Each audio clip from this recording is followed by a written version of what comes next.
Lyari gang wars کیا تھیں؟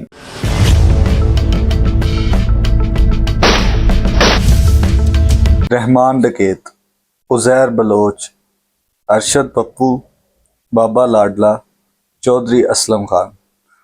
یہ نام آپ نے پہلے سنے ہوں گے، پر آج ہم جانیں گے ان لوگوں کا لیاری سے کنیکشن کیا تھا۔ پاکستان کے شہر کراچی کا علاقہ جسے لیاری کہا جاتا ہے، جو کبھی خوف کی علامت سمجھا جاتا تھا،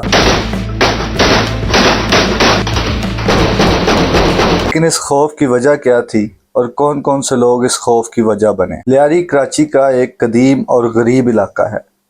یہاں زیادہ تر بلوچی، سندھی اور شیدی برادریاں آباد تھیں۔ لیاری پہلے فٹ بال، باکسنگ، موسیقی اور بلوچ ثقافت کی وجہ سے مشہور تھا۔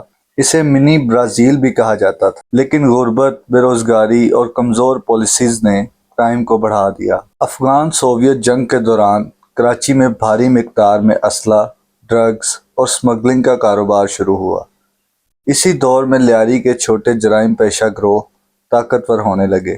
پہلے یہ لوگ جوا، ڈرگز، بھتہ اور زمینوں پر قبضہ کرتے تھے، پھر آہستہ آہستہ پورا علاقہ گینگز کے کنٹرول میں جانے لگا۔ کراچی کی سیاست میں کرمنلز کو استعمال کیا جانے لگا۔ دو بھاری پولیٹیکل پارٹیز اہم تھیں: number 1 Pakistan peoples party, number 2 متحدہ قومی موومنٹ یعنی MQM۔ لیاری کو پاکستان پیپلز پارٹی کا علاقہ سمجھا جاتا تھا، جبکہ MQM کراچی کے دوسرے علاقوں میں طاقتور تھی۔ اسی سیاسی دشمنی نے گینگ وارز کو مزید خطرناک بنا دیا، اور یہ سارے پروگنڈا ہمیں آپس میں لڑوانے کے لیے۔ سب سے مشہور نام تھا رحمان ڈکیت۔ اس کا اصل نام تھا عبد الرحمان بلوچ۔ کہا جاتا ہے کہ اپنے والد کے قتل کے بعد وہ کرائم کی دنیا میں آیا۔ وقت کے ساتھ ساتھ اس نے مختلف گینگز کو متحد کیا، لیاری پر قبضہ مضبوط کیا، بھتہ خوری اور ڈرگز کا نیٹ ورک مضبوط کیا۔ وہ انتہائی خطرناک تھا، لیکن لیاری کے لوگ اسے غریبوں کا مددگار بھی کہتے تھے، کیونکہ غریبوں کی مالی مدد کرتا تھا، سپورٹس کو پروموٹ کرتا تھا اور علاقے کے چھوٹے موٹے ایشوز سولو کرتا تھا۔ اسی وجہ سے اس کا اثر بہت بڑھ گیا۔ 2008 میں رحمان ڈکیت نے پیپلز امن کمیٹی کی بنیاد رکھی۔ اس کا مقصد تھا لیاری میں امن قائم کرنا۔ نام تو امن کمیٹی تھا، لیکن حقیقت میں مسلح گروہ، سیاست اور گینگ اتحاد بن چکی تھی۔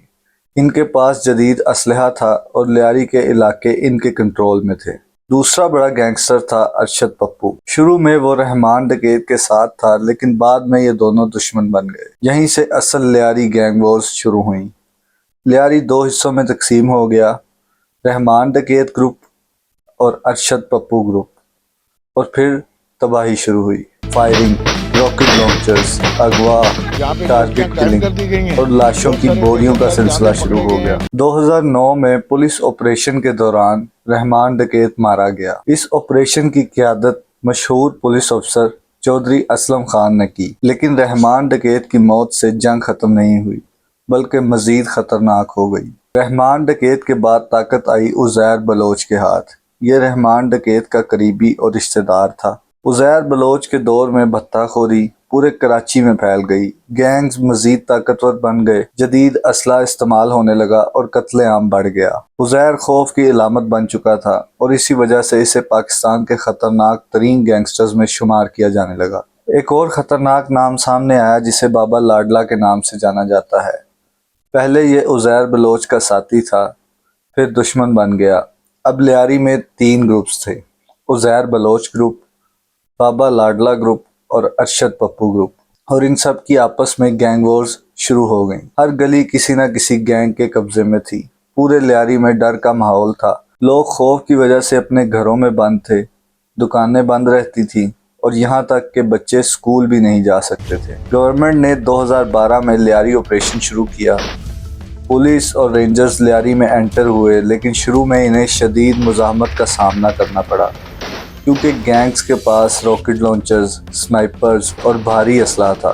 ٹی وی پر کھلے عام گولیوں کی جنگ دکھائی جاتی تھی۔ لیاری گینگ وار کا سب سے مشہور واقعہ ارشد پپو کا قتل تھا۔ رپورٹس کے مطابق عزیر بلوچ نے اسے پکڑ لیا اور بیچ بازار میں اسے مار کر اس کے سر کو اس کے جسم سے الگ کر دیا اور اس کے ساتھ لیاری میں فٹ بال کھیلنے لگا۔ یہ واقعہ پورے پاکستان میں مشہور ہو گیا اور لیاری گینگ وار کی